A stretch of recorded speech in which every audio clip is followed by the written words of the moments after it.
Bonjour à tous. Dans cette deuxième partie, donc je reprends l'explication. J'ai été coupée tout à l'heure, donc je reprends la vidéo. On est arrivé à la quantification. Pour quantifier les chemins d'exécution, on a besoin de deux quantificateurs. Un quantificateur universel A, suivi de P, qui énonce que toutes les exécutions partant de l'état courant satisfont une propriété P, ou bien on a EP énonce qu'il existe au moins une exécution partant de l'état courant qui satisfait P. Et entre A et E, il y a une règle de passage, de transformation. Si on a AP, cela c'est équivalent à non E, non P. Si on a EP, cela est équivalent à non A, non P. Alors là, il faut retenir l'une d'elles. Par exemple, vous retenez AP est équivalent à non en non P, et puis quelle que soit la transformation que vous voulez apporter à l'expression, vous pourrez la déduire à partir de celle-là. On va voir tout à l'heure, on va descendre pour suivre, et je vais vous expliquer comment on fait le passage. Alors, on a vu donc les combinateurs temporels, le X, le F, le G et le U.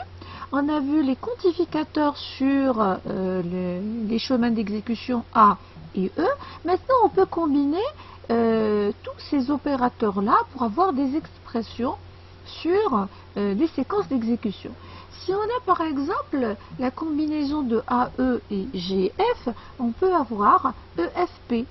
EFP se lit, il existe un chemin dans lequel P est vrai dans le futur. AFP, ça signifie quel que soit le chemin emprunté, P est vrai dans le futur. EGP, il existe un chemin dans lequel P est vrai partout. Et là, quel que soit le chemin emprunté, P est vrai partout. Vous voyez que là, on a fait de petites transformations, mais ce sont des transformations directes. On va voir ici, on a AFP est équivalent à non E, non FP. Alors là, on a utilisé la règle d'équivalence qui dit, alors, qu'est-ce qu'on a? On a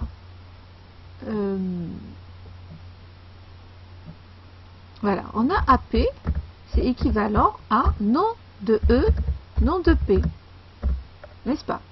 Maintenant, on a transformé le A en un E.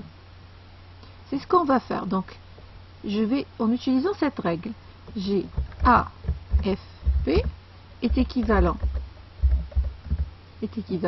Alors, je vais remplacer le A par AP par son équivalent. Alors, pour ne pas vous tromper, moi je vous conseille toujours, là on a une, regardez ici on a une propriété atomique. Là par contre, dans mon expression, j'ai une propriété en logique temporelle. Donc pour que ça soit simple et pour que vous ne trompez pas, mettez AP', comme ça. Donc P' est égal à FP. Par la suite, je fais ma transformation. Je sais que un AP', ça va être équivalent à non de E, de non de P', n'est-ce pas? Voilà. Après, je remplace mon P' par son équivalent, ce qui va me donner un non de E, non, voilà, et le P', ça va être FP. Donc je mets FP. Voilà. Et là, j'ai mon résultat. C'est le même. C'est non de E, non de F, de P. Voilà. On a fait la transformation. De la même façon, ici aussi, c'est direct. Hein. Là, c'est direct. On a transformé juste GP.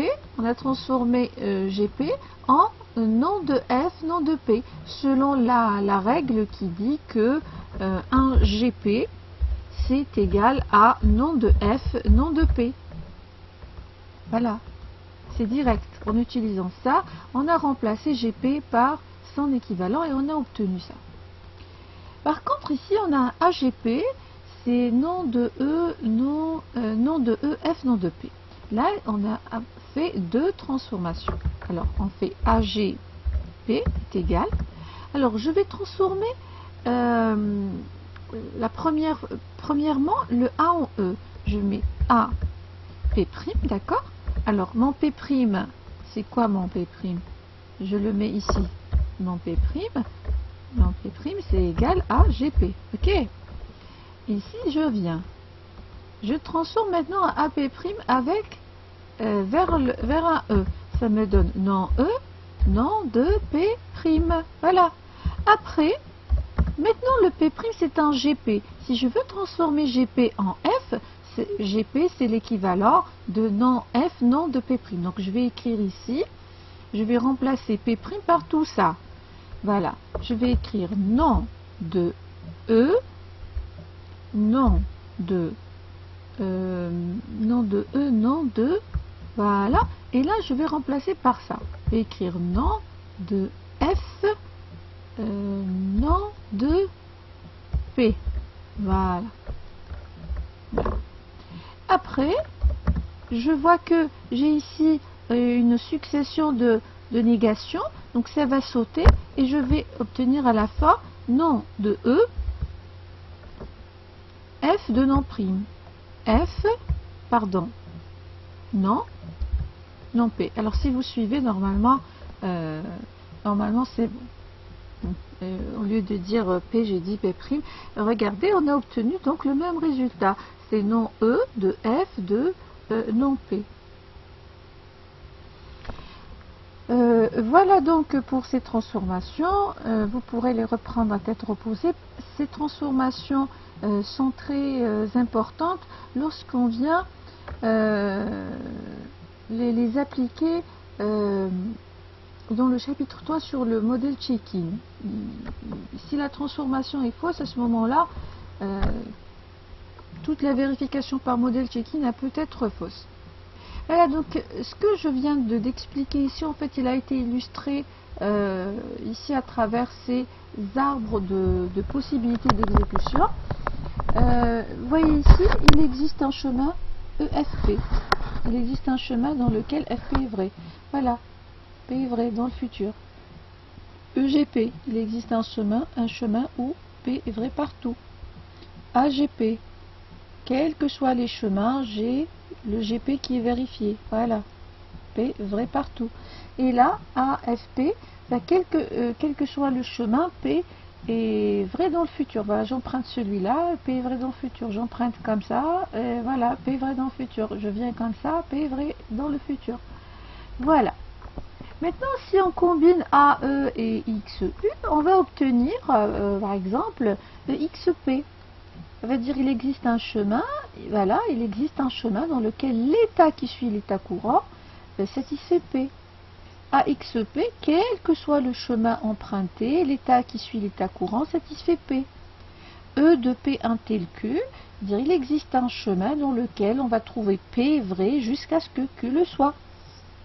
La P est vrai jusqu'à ce que Q le soit. Pardon. Et là, on a A de P un tel Q, ça veut dire quel que soit le chemin, P est vrai jusqu'à ce que Q le soit. Voilà. On a d'autres transformations, cette fois-ci en utilisant l'équivalence FP qui est égale à true until P. EFP est égal à E true until P. Et on a remplacé le FP par true until P. Là, on a FP est égal à A true until P. Voilà, on a remplacé le FP par true until P. Ici, on a EGP qui est égal à non de A true until non P. Là, on a fait deux transformations. On a transformé le E en un A et on a transformé le G en un F et le F qui est équivalent à un true until P. Alors là, je vais vous montrer comment on a fait. Alors, j'ai EGP qui est égal à... Alors, le EGP est égal à quoi? Je vais transformer, par exemple, le GP, je vais commencer par transformer GP en un F. Qu'est-ce qu'il va me donner? Il va me donner non F, non P. n'est-ce pas? Voilà. Je transformais le G en F. Maintenant, je vais essayer d'avoir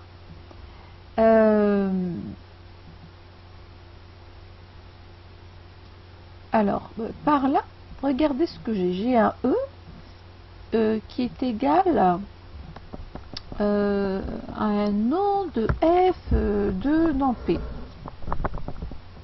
J'ai un nom de F de nom P.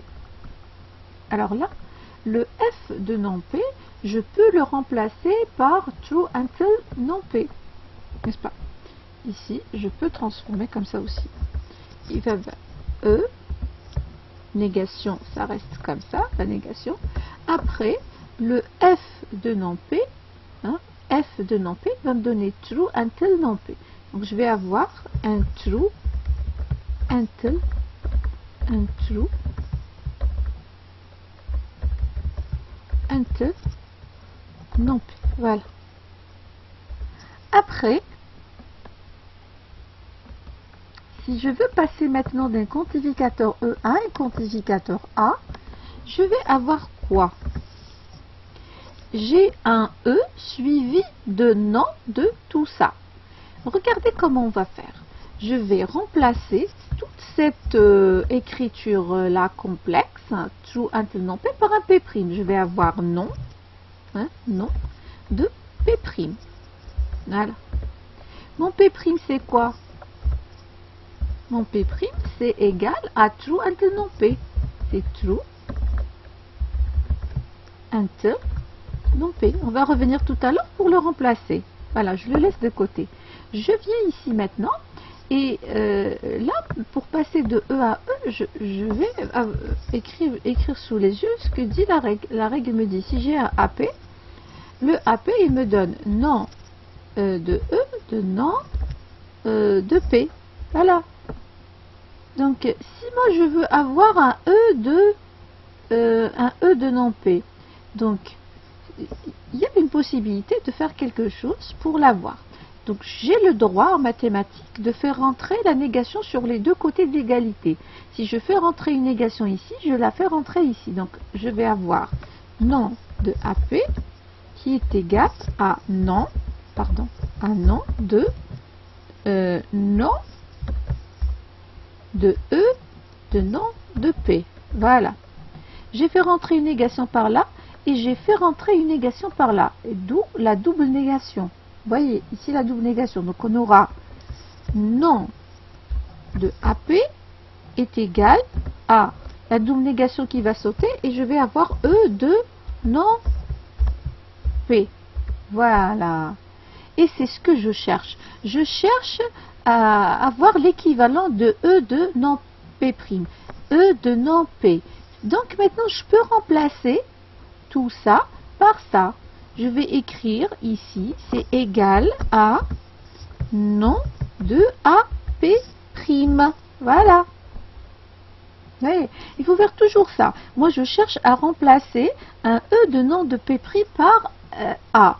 Eh ben, je démarre avec ma règle qui me dit AP est égal à nom de E nom P'.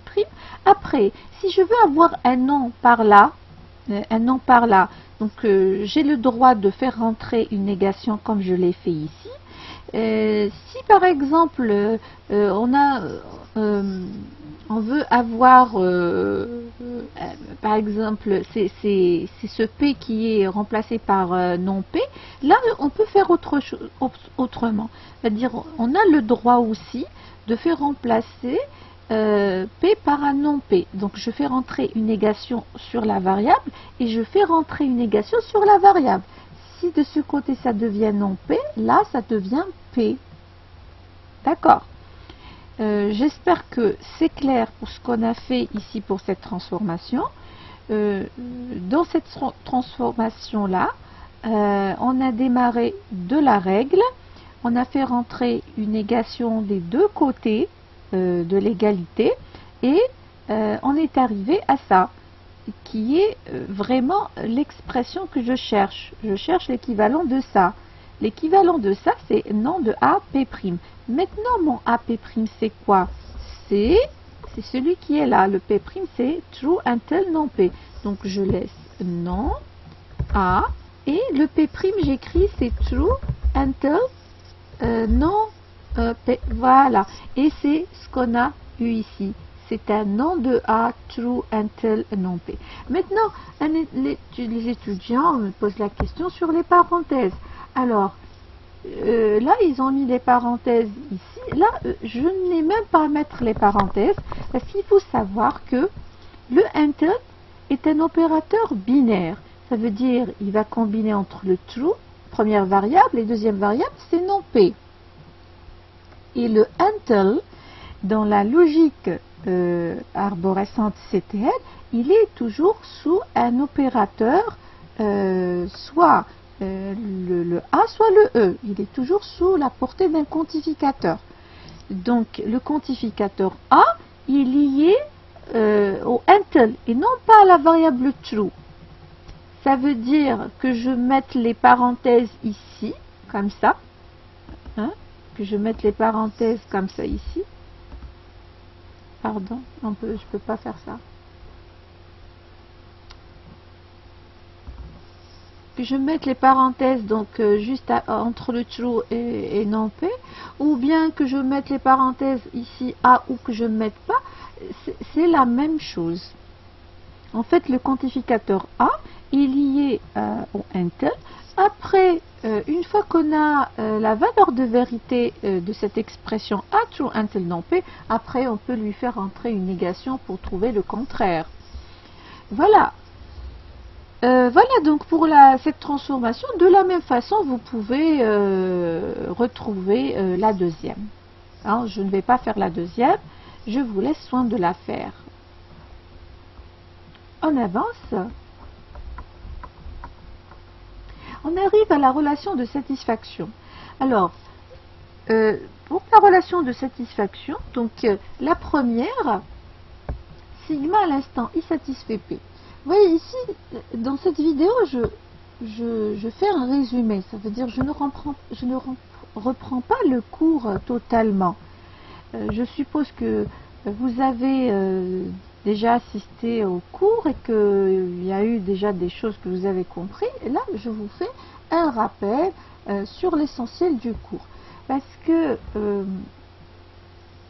dans le cours, je vous ai dit qu'il y a deux types de logique temporale. Il y a l'arborescente, il y a la linéaire.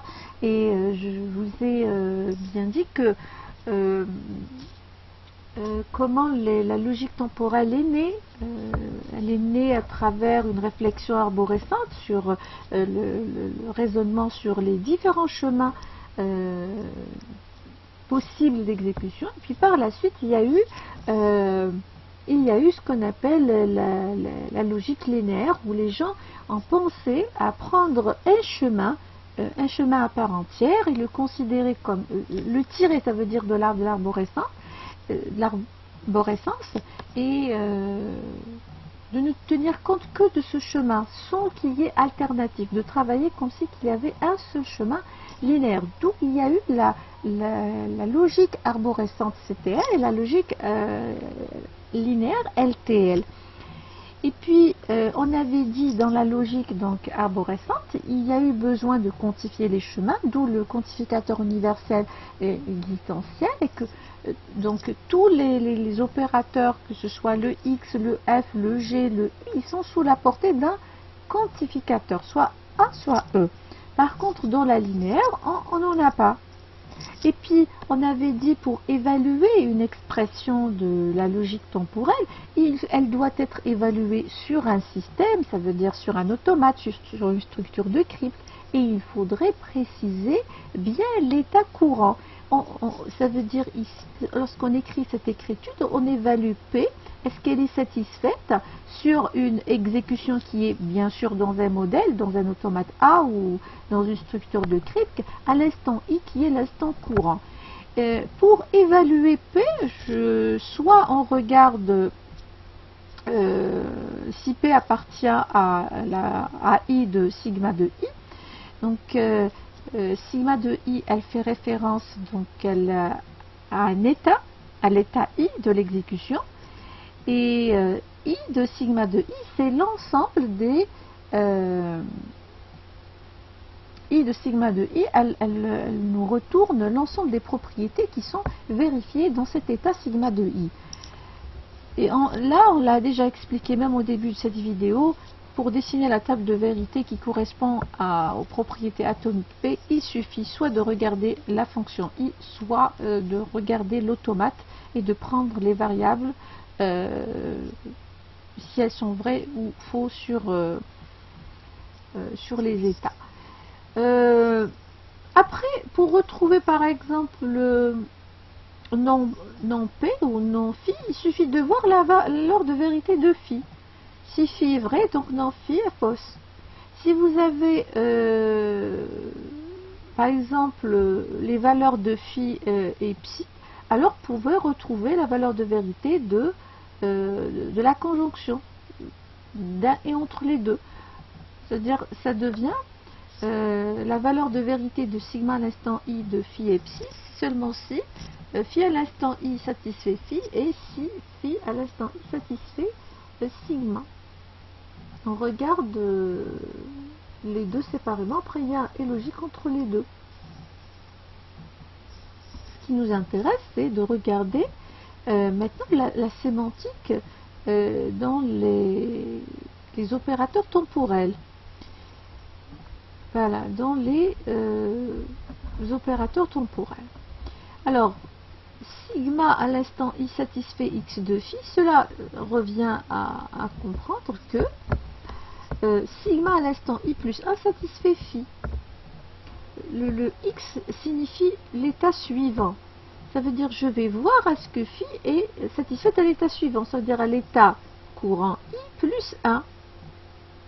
Et puis, puisque on est dans l'état suivant, donc il y a l'état courant plus 1, imaginez qu'on ait que notre état courant est le dernier, et que je fasse plus 1, il n'y a pas un état. C'est-à-dire là, il faudrait s'assurer que notre i est inférieur strictement à la longueur de l'exécution sigma. Pour le x, il faut s'arrêter à l'état avant-dernier. Comme ça, s'il y a vérification sur l'état suivant, on va tomber sur le dernier état. Donc il faut toujours vérifier ça.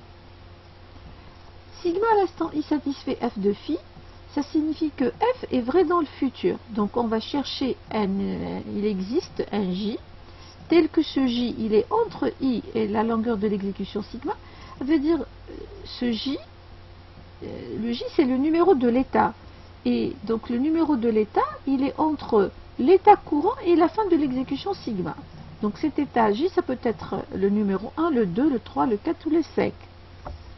Tel que sigma à cet instant j satisfait phi. On cherche un état qui satisfait la propriété phi. Si on trouve au moins un seul, parce qu'on dit il existe, on cherche au moins l'existence d'un j qui satisfait phi dans le futur. Si on le trouve, donc on dit que f de phi est satisfaite. Par contre, pour sigma à l'instant i de g de phi, c'est pour tout j tel que le j entre le i et la longueur de l'exécution sigma, on a sigma à l'instant j satisfait phi. Quel que soit le j qui est entre le i, qui est l'instant courant, jusqu'à la fin de l'exécution sigma, on doit trouver que phi est satisfait à l'instant j. C'est-à-dire on doit trouver ça. Ça correspond à ceci. À ce moment-là, on va dire g de phi est satisfait. Dans le cas contraire, on va dire que ce n'est pas satisfait. Si par exemple on n'avait pas phi qui est satisfaite ici, ben, on va dire que ce n'est pas satisfait. Il y a une seule qui manque, c'est pas satisfait. Ça doit être pour tout. Maintenant, pour sigma à l'instant i satisfait phi tel psi, c'est seulement si il existe un j tel que le j est entre i et la longueur de l'exécution sigma, et psi satisfait j. Parce que là, regardez ce psi, si vous vous rappelez dans l'explication du tel, on avait dit c'est psi qui est vrai dans le futur. Et là, regardez ça, c'est la même sémantique qu'un f, qui dit que psi est vrai dans le futur. Elle est vraie dans le futur, donc il va exister un j dans lequel elle est vraie. Et ce j entre le début, hein, l'état courant et la fin de l'exécution sigma. Ça, c'est pour le psi.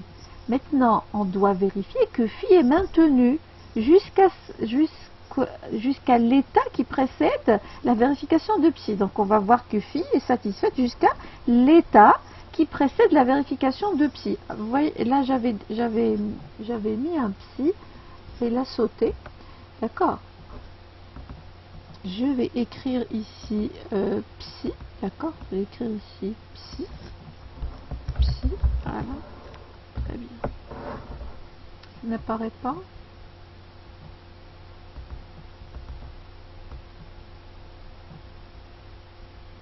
Là. Je vais écrire psi. C'est phi jusqu'à la satisfaction de psi. Psi est vérifié dans le futur. Maintenant, on va voir. Maintenant, pour la sémantique de ce phi qui est maintenu, donc, et pour tout cas, tel que le cas est entre i et j inférieur strictement. Le j, c'est celui-là. L'état j, c'est cet état-là qui satisfait psi, qui est là. Donc, on va voir que les phi sont satisfaits jusqu'à l'état qui est inférieur strictement à j. Et voilà, donc sigma à l'instant k satisfait phi. Bien sûr, k c'est comment dire, c'est le compteur, voilà. C'est la variable compteur, voilà, qui compte quel que soit le cas entre l'instant courant et l'instant qui précède la satisfaction de psi, donc c'est inférieur strictement à ce j. Voilà donc la sémantique de psi, de Until. Pour la différence entre la logique temporelle arborescente et la logique temporelle linéaire, on avait dit que la CTL raisonne sur l'arborescence des exécutions, la LTL raisonne sur une exécution linéaire partant de l'état initial, l'état courant. Et en CTL, tous les combinateurs temporels X, F, G et U sont immédiatement sous la portée d'un quantificateur, soit le E, soit le A ou le E. Ainsi, en CTL, on dispose des combinateurs AX, EX, AF, AG, EF, EG et on a le A du Until. Donc là, bien sûr, on va avoir deux propriétés et Until, bien sûr, entre deux propriétés. Voilà donc un résumé sur les concepts qu'il faudrait comprendre dans la logique temporelle, dans le cours. Je vais maintenant répondre aux questions qui m'ont été posées sur les exercices.